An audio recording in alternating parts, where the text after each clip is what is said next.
Well, congratulations. You have matriculated here into the renowned Apartment Academy.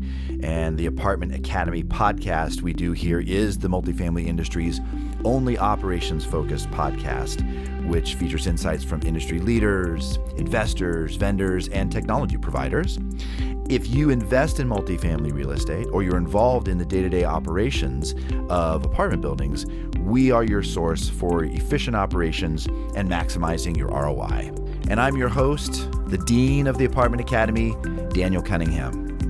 Today's podcast was with Matt Rogers. Matt Rogers is the VP of Operations at MEB, which is a multifamily operator out of Arizona. And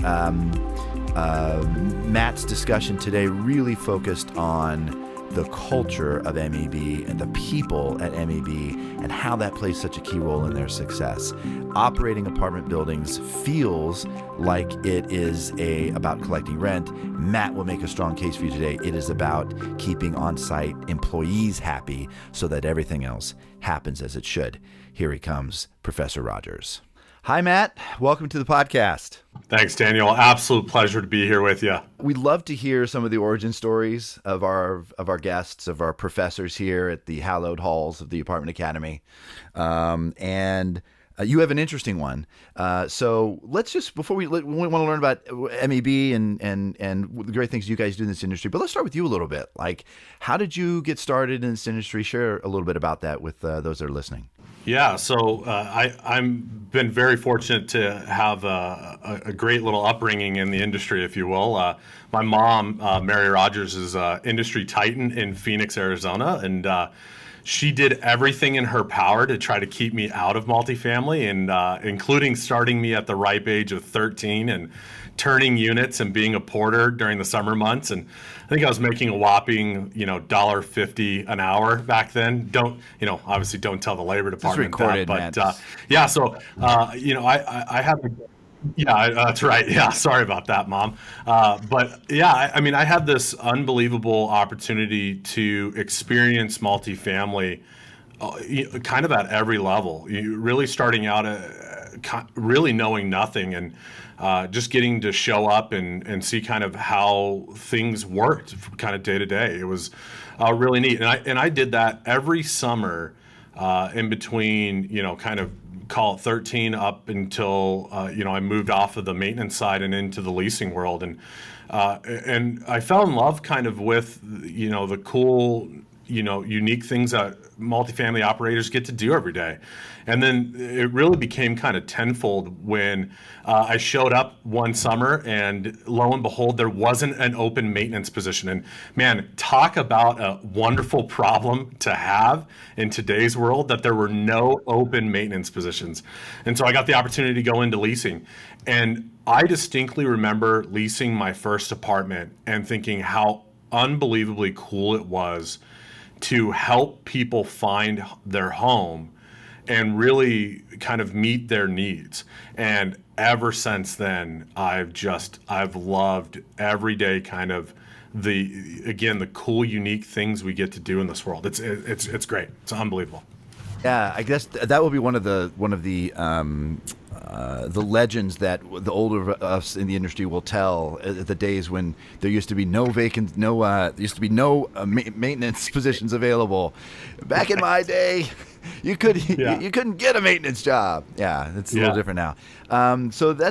But even so, you went to school and you didn't study. Like, you studied something quite different. So did you, after college, did you have a change of heart? Had you intended to go someplace else and then come back? Yeah, no, kind of interestingly enough. So, was working all the way through my undergrad. I was playing college volleyball at the time, and then really decided after undergrad, I was almost positive I was going to go into law enforcement. And so, my career path, everything that I was kind of doing was lining up to that field and entering law enforcement. But I had a professor at ASU kind of grab me and go, "Hey, man, I think you would be great in our master's program. We would love for you to get a doctorate." And he kind of, sowed the seed of going on to the next level of education. And so I begrudgingly put off going into law enforcement and said, "Well, let me see what school looks like at the graduate level." And what was the most impactful moment though for me was after I graduated and had my master's degree. I was now needing to go move and find a place to go do another 3 years of continuing education and write my doctoral thesis.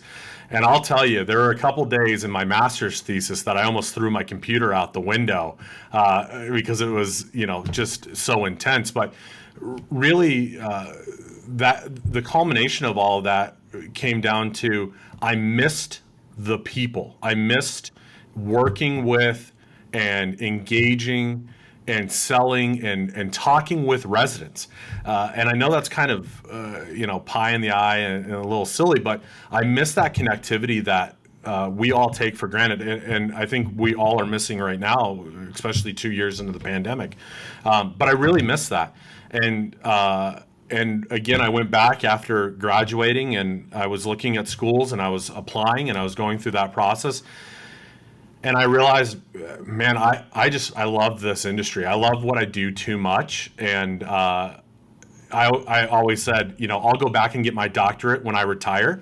And they can bury me as Dr. Rogers at that point. But I just fell in love with the industry and I couldn't shake it. And I didn't want to shake it. And so really the connections to the people and the people I was working with was just too strong. And what a great problem to have, I think that first experience you had on the leasing side is sort of the aha moment for a lot of folks that are accidentally in this industry. Is that they said exactly what you just said. I just love the idea. I was helping people find their home. That I was, solving problems for them, and that I was making this life-changing personal connection for some people, and that's what really gets them forever. And I think to go from porter to leasing agent to the VP of operations of, I think, probably one of the largest operators in Arizona for sure, speaks to how a love of a passion for this industry can take you a very long ways in a way that I think is not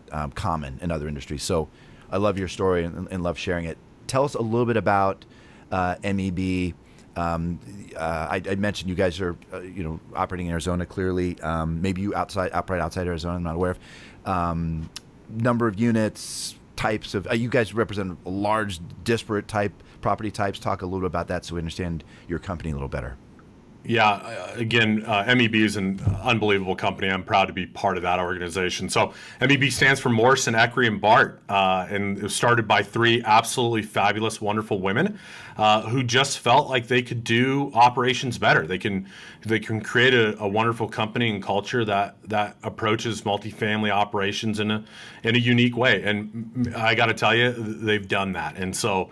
Again, just an unbelievably cool company to be a part of. So 25,000 units under management. We're in 4 states. Arizona's our main hub, but we're in New Mexico, Texas, and Tennessee. I get the great opportunity to oversee not only Phoenix operations, but also Texas and Tennessee, and just 3 great markets to be in, probably the top 3 markets in the nation right now, depending on who you ask. And so we're really lucky to be part of those. But MEB recently brought in a gentleman named Scott Cook, who was a former CFO of Graystar. And Scott became a principal of the company and has really catapulted and continued to push MEB, following in those 3 ladies' wonderful legacy and tenure. And so there's been a really great, unbelievable dynamic that's been created, with Scott's interjection into MEB, and then just kind of really what he brings to the table and coupling that with this unbelievable culture and focus on excellence that MEB is known for. So again, really proud to be part of that organization. And mostly conventional units, but there's other unit types in the mix, yeah? Yeah, absolutely. So we have a strong, affordable business side. That's a real passion project for us, something that kind of hits to our altruistic nature. And one of our principals and founders, Jody Shahan, has really headed and run that part of MEB for a long, long time. And again, really cool to see. But MEB also engages in and is part of one of the largest single-family home operators in the nation with Next Metro Apartments. We have a number of Class A lease-ups. I think we have about 2,500 units coming online in the next 2 to 3 years. That will be all luxury Class A operations in Phoenix. So yeah, we manage a lot of kind of cool and unique opportunities. We've also really began and continue this kind of new phenomenon of hotel conversions into multifamily. We've done a number in Phoenix. We have a couple that are underway in Prescott. With a couple of our strategic partners, but we touch almost every aspect of multifamily, from the conventional to the affordable to Class A lease-ups to now the single-family home rental sections of multifamily. Are those hotels? They provide those conversions? Are they providing hybrid services where part's still a hotel and they're providing hotel-like services to the apartment side, or is it 100% conversion? 100% conversion, yeah. And really an interesting concept. Working through it, obviously you have to go through a number of processes to rezone it, to go from the kind of quote-unquote commercial hotel aspect to the multifamily side. And there are some nuances there that we've navigated well. Even down to making sure that it's parked appropriately. That's one thing that a lot of people kind of miss in these hotel conversions. But once we do it, I mean, it really does a great job of providing affordable, high quality housing without this kind of crazy lead time to go and wrap up a parcel of land, get it rezoned, and then now obviously working through the labor shortages and material shortages of developing multifamily, we're doing it in a much faster time frame. So that's been something kind of unique that MEB's touched on in the past couple of years. Interesting. I want to talk about both those things, both the single family sort of purpose built rent to own phenomenon that we're seeing now, and then and let's talk more about conversions of hotels into apartments, because that's a very interesting, from an investor standpoint, I think, really interesting subject. But I want to touch on one more thing that I noticed when we were looking at the MEB website and thinking about things that would be interesting to talk about today. And one is that MEB, one of the things that's on the website is that much more than management, you're here to increase the monetary value of assets while decreasing expenses. So where is your secret sauce in executing against that strategy? Like, how do you do that better than anyone else? Yeah, so and MEB takes it from a really unique perspective. We don't go down a P&L and just start calling out, hell, well, we could have saved 30 cents on a screw, right? That's just an absolute old school crazy way of thinking about it. But what we do is we employ a number of techniques that really help us get to that bottom line of expense management, but also improving the monetary value. Number one is we truly believe in our culture resulting in better operations. So we know if we have happy employees, those individuals are going to work harder, they're going to work longer, and they're going to have better net results day in and day out. And those small nuances are translated to a bottom line. So again, we're seeing this happiness quotient, if you will, being experienced by our employees, and that's translating to the resident experience, to the prospect experience, where we have lower turnover numbers because they've really bought in and connected with our leasing team and our on-site management team. And so we know that those individuals that lead kind of by example, they show their happiness by example, those residents are going to want to stay and engage them. So that's number one. Number two is we've engaged our property management software in a way that really focuses on business intelligence and key performance indicators being a real forward focused. So we're no longer playing defense. I think this idea of multifamily being very reactive to certain engagements in the market or certain trends, it has historically been the case, but MEB doesn't engage in that process. We're very much forward looking. So all of our conversations with our asset directors, our managers, the team down the line, I rarely reference physical occupancy. I'm always referencing a forward looking trend because I know if I take care of that forward looking trend, our occupancy is going to follow. And so we're constantly focusing on that forward look, that next level perspective. And we're also making decisions based on that. But more so, and more importantly to that than too, is we're having those conversations with the day-to-day operators. We're not kind of sitting up in this atmosphere that's creating in a workspace or an environment, and nobody knows what's really going on the ground floor. We're telling the people on site. We're having those conversations with individuals that this is what we're thinking about and this is why we're doing what we're doing, and they just absolutely gravitate and they buy in, and that's a really cool and unique perspective. So those kind of two things, without giving away all of MEB's secret sauce, are kind of our paramount focuses on asset monetary development, but also learning how to limit expenses. And again, do we get it right all the time? No, but are we right 95% of the time? Yeah. So that's really been our focus. Let's really control those two functions of our operational space, and good things will happen for us. Yeah, I totally agree, and I love the data forward approach. I've obviously given my background, that appeals to me. And when I think about looking forward operation, I think the most common thing people think of is we'll look at the lease percentage, which is existing occupancy plus plus units that are on reservation, people that are coming in, less those that are on notice, giving kind of your trend over the next 30, 60 days. Anything else outside, when you think about forward-looking trends, anything else you guys are looking at that you think is interesting? Yeah, well, I mean, and I'll kind of talk about Phoenix in general. I mean, obviously, Phoenix has been just an absolute hot market the past two years, and even during the pandemic. I mean, Phoenix recovered all of the lost pandemic jobs in September of 2021. One of the fastest recovering major MSAs in the entire United States. Austin, you look at the job growth numbers and all of the massive influx into those markets.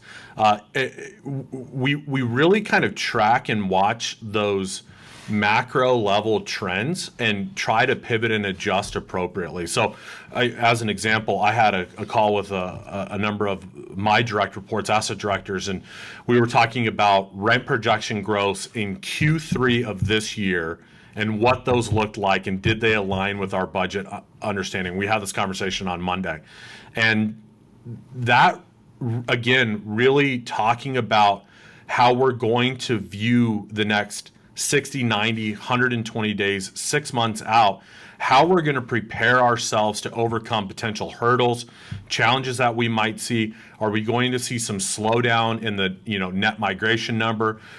I mean, even and Daniel, you'll laugh at this, but some of my asset directors even roll their eyes when I bring up non-farm job report numbers from the Phoenix economic status, and but those are trends that we track and we watch because we know that those items directly impact our ability to absorb new units. They directly impact where our pricing is probably going to shift. Are we going to continue to see double rent growth numbers in Q3 of 2022? My answer is no. I don't think we will. And here are the factors that we're tracking that we think will negatively impact our ability to go get those double-digit rent increases. And again, all of those things we just continue to monitor and track, so that, again, when we're coming into the last month of Q2, we've already thought about our processes and procedures on how we're going to shake off the rust, or how we're going to do this a little bit better to capture that next 10% that aids our rent growth, 2.5 percentage points. So really long-winded explanation, but we're looking at those macro level trends as directly ties statistically and to our key performance indicators to our operations, and thus our monetary ability to push our assets to the next level. Well, if you're an owner or investor and you want to know what it sounds like to have an institutional class operator who really has your best interests at heart, I think you just heard it from. Well, thank you. So Matt, we try to keep these podcasts to 20 to 30 minutes. And there's a lot here that you've touched on that I think would be interesting to the audience. I'm trying to figure out where we go to from here. On one hand, I'm interested in hearing how MEB handles your build to rent, purpose built single family home model, because that's really interesting as an investment vehicle that's really gaining a lot of traction right now, and how you solve for managing individual units that can be across a geographically disparate areas is interesting. I think we have to bring you back for that and the hotel bit, because what I'm also really interested in, especially given the climate we're in right now, and you alluded to this earlier when we talked about how there was a day when you had to look hard to find a maintenance position. We're now in the exact opposite world where the Great Resignation is upon us, and folks are leaving this industry and others in droves. And yet, one of the key hallmarks of MEB you were mentioning is the happy quotient that you have out in the field. So let's talk about culturally, as an operator, how do you keep your employees engaged? I think you mentioned, I'll say this, you mentioned transparency, like sharing with them the business plan for each apartment building. That made it very interesting. But expand on that, if you will, from a training standpoint, from a culture standpoint. What do you do to increase that happy quotient of your teams in the field? Yeah, and again, I think paramount to that is not only how MEB handles that, but I think how we as an industry handle that. And it is a little head scratching when you understand that the multifamily industry is a $1 trillion business, but yet nobody coming out of high school, nobody coming out of college is like, multifamily, that's my career path. It's you fall backwards into it, or somebody, and that's how you end up in multifamily. But then you run into these individuals that have these absolutely storied, unbelievably great, wonderful careers, and they've impacted tens of thousands of individuals, either through renting their homes or developing them in their career. And MEB is exceptionally unique in that way. MEB's 23 years old, and I can walk out of my office right now and introduce everybody to multiple individuals that have been with MEB since day one. They're 23-year employees that have an unbelievable story to tell. And I part of me really and truly believes that's the culture set from the top down, yes, but also how we engage one another laterally. So number one, I think MEB truly invests in their team members and their families. And I want to make that very clear. MEB is a family-oriented company. And it's kind of hard to understand that until you're in this environment. But when you have the principal of the company going up to a manager and asking them how their son or daughter or mom or dad are doing, and they reference them by name, and they know what's going on in their life, that screams more about culture than anything, ever on a website, anything that's ever published in the media. But it's their attitude. And by the way, do you understand the undertaking it must be to remember the name of 500 employees' family members? I mean, it's unbelievable. But our principals take that initiative. They really work and stretch themselves to engage and invest in their team members, and make sure that they're feeling engaged and impassioned in what they're doing. And I think that's critical for the long-term success of the industry. We've all got to move to that direction. But I'm a millennial, and so one of the other items, though, that I think is really important that MEB does exceptionally well, and I think we as an industry need to recognize and engage in, is how our millennial and Gen Z team members feel like they are positively impacting their organization. I think everybody knows that any one of our team members could quit their job tomorrow and go job hunting and probably find another job making $1 more an hour. Maybe it's 30 cents more an hour, doesn't matter.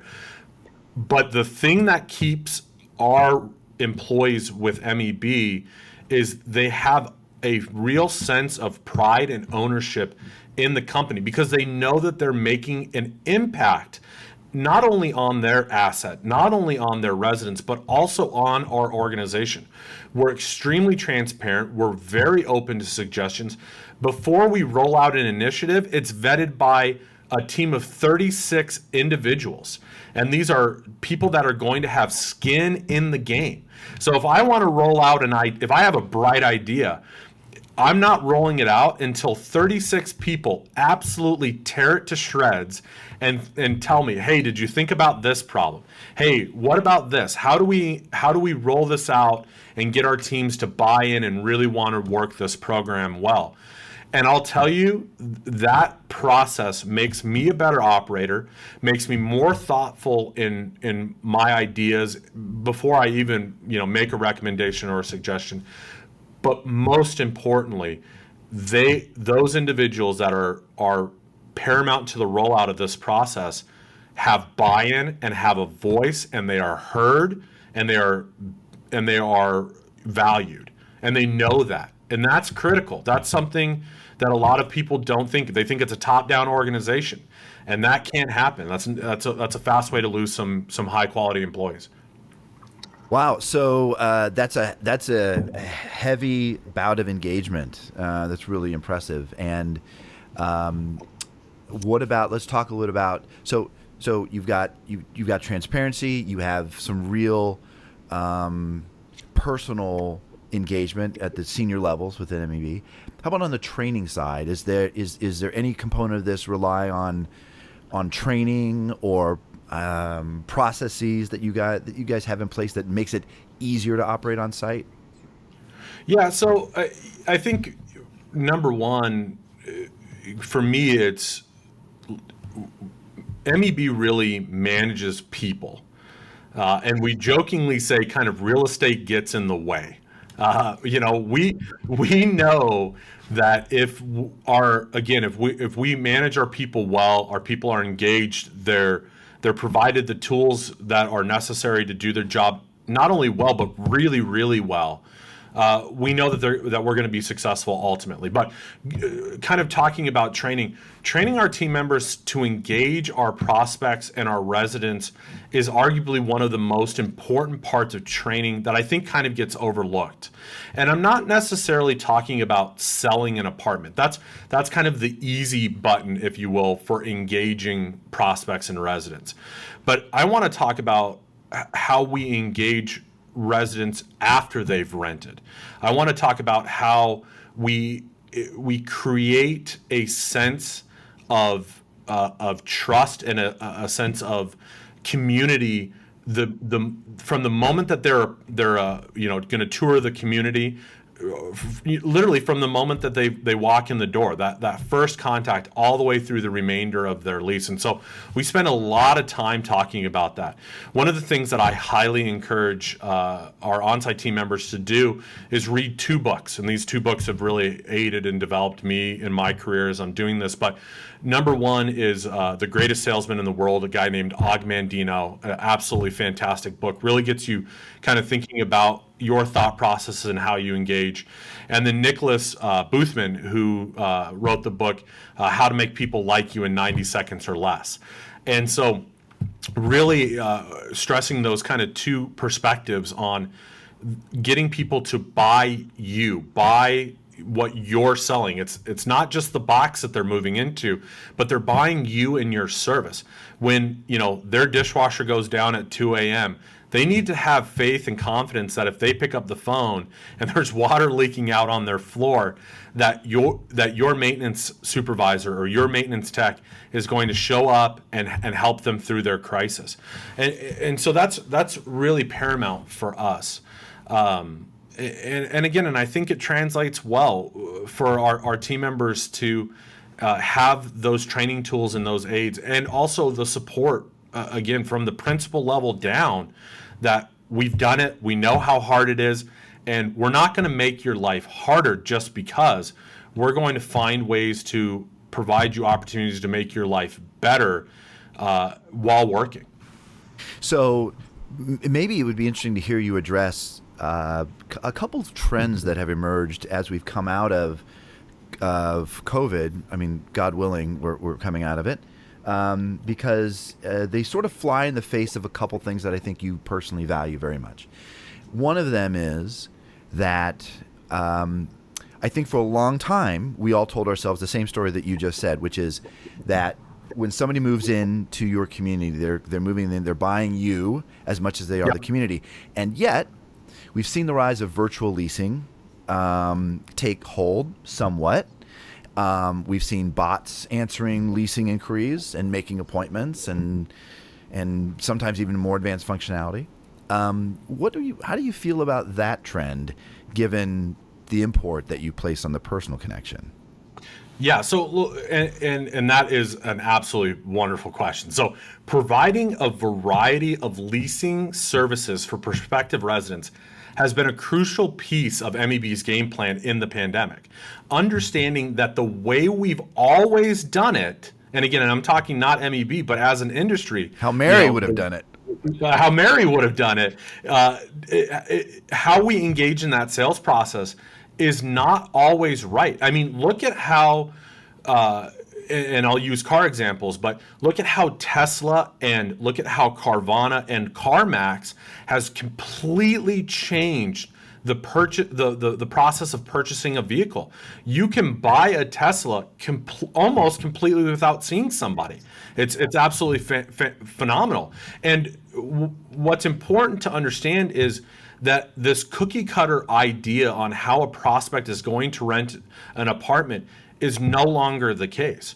Bots, the ability for self-guided tours or completely virtual tours has taken hold and has only been accelerated by the pandemic. And our job as operators are not to fight trends that are being embraced by the consumer. Our job as a operator is to better understand those trends and deploy them efficiently. And one of the things Harvard Business did an absolutely great article about adoption in automated learning devices, and I was blown away by what their statement was, and it was that the best case scenario for engaging these automated devices or these learning devices is to engage them as an augmentation to human capital, not a replacement. And I think that's critical for us to understand. And again, look, I think we've all been involved in conversations where we want to roll out a marketing strategy, we want to roll out a chatbot, and inevitably the next question is, well, are we going to be able to cut a leasing position because we've rolled out this chatbot? And our answer is no. These devices do not replace human capital. They simply augment our team. Engaging in this practice, I believe, will really allow for greater adoption in our industry and will change how we view our day-to-day operational components of our leasing agents. They're not replacing leasing agents, but they're shifting that process. We're really moving people away from those kind of redundant low value strategies, if you will. I think if I remember right, you had Allison Brown on this podcast, and she brought up a very similar note, and it was what she said was fantastic. Is how can we best utilize these chatbots, these automated learning devices, to remove that low value or low touch point from our human capital, and then redeploy our human capital to those connection points where we know that those residents that really do value a phone call versus a text message. How do we redeploy that human capital to allow that connection to happen efficiently and provide a better experience for the end user?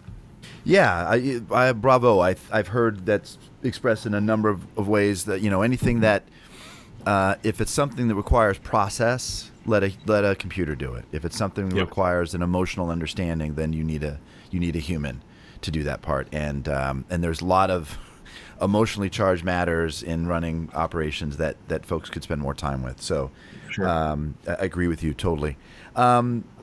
Since we're like I said, we probably could talk for another hour just on this subject, but since we're running out of time, I want to ask you, Matt, especially given you're a second generation operator here in the business, is there any advice you would give to anybody considering getting into the multifamily business that they should know, good or bad, like what you wish you had known, what you wish Mary had shared with you, or maybe what Mary warned you about? I'm not sure, Yeah. but what you want to pass on to the next generation of potential VPs of operations that are listening today? Yeah, and eternally grateful that Mary kept a lot of things hidden from me, so I didn't have nightmares at night. It's always good. But one of the things that I tell, and it's kind of funny. I went. I brought in a new guy into MEB as a porter on one of our deals, and he was the son of a friend of mine. And I introduced him, and he kind of asked me the same question, and my answer was, "Man, dive in head first, and understand fully that you're going to make a lot of mistakes, and there is no handbook that will cover every little nuanced engagement that you'll have in multifamily. You're going to make a mistake. We all do." And my hope is that we as an organization at MEB, and again, hopefully as an industry, we have those individuals around us that see that this person can make this their long-term career and engage them and are committed to their development and coach them to the next level.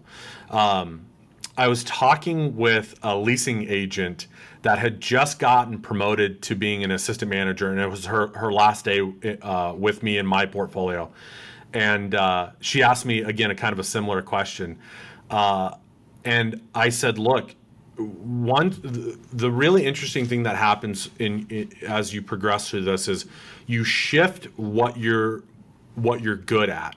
And so you go from a leasing agent, you're really good at sales and follow up and making connections, to being an assistant manager where you're really focused on financial understanding. You're focused on running down delinquency. You're focused on getting bills paid, or you're focused on kind of the back end office stuff. And then you move into the manager's role. And by the way, you're never ready to be a manager. I don't care what anybody tells you. You go from the assistant manager position to the manager position. You're never ready. And all of a sudden now you've got to build a team. You've got to hire people. You've got to work through HR complaints. You've got to deal with a boss that's out of corporate. You've got to deal with the ownership group. And it's like, everything that is on fire all at once, right? And I said, the biggest piece of advice I can tell you is be fully committed and really go for it. Don't let up when it gets hard. That just means you're about ready to go to that next level. And then I said, look, and when you become a manager, the best piece of advice I can give you is show up 2 hours before the office opens and work really hard, and do that for 3 straight years. And after you do that for about 3 straight years, you might have an idea on how hard it is to be a community manager, and you might be successful. But just engage, get into the process, know you're going to make mistakes, but work, grind, find that thing you're passionate about, and devote yourself wholeheartedly to it, and make no apologies for it. Be okay with loving your career even when it gets hard. It's still a good learning moment. You've still got a great career ahead of you, and just continue to trust the process, but grind, get through it, and you'll be amazed at what you'll be able to accomplish. Don't shy away from it. Find and get through it might be a great title for this whole this episode. Man. Yeah. Well, Professor Rogers, this has been enlightening for all of us. I'm tempted to say let's try to do a round 2 here, because there's a lot more you have to say to folks. I think that would be of interest. But I do appreciate your time today. If somebody's interested in MEB services, Matt, who should they get a hold of? Yeah, you can reach out to me. I'm on LinkedIn. You can also find out all of our information and reach out to us. We're on the web at mebapts.com. And Daniel, again, man, thank you for having me on. Absolutely wonderful. I would love a round two. I've got some great people in MEB. I would love for you guys to meet and hear from. Yeah, for sure. Thanks so much for your time today, Matt. We'll talk to you soon. Thank you. Class is now dismissed. My office hours are posted. So thank you for logging in and listening today. If you've enjoyed these podcasts and you feel like your management company could use a little advice from some of the professors here at the Apartment Academy, then go to our website, apartmentacademy.com, and click Help Me. We'll send you a questionnaire and provide individualized responses to your answers at no charge that I guarantee will offer you insights into ways that you can immediately improve apartment operations. Until then, the Apartment Academy is out of session.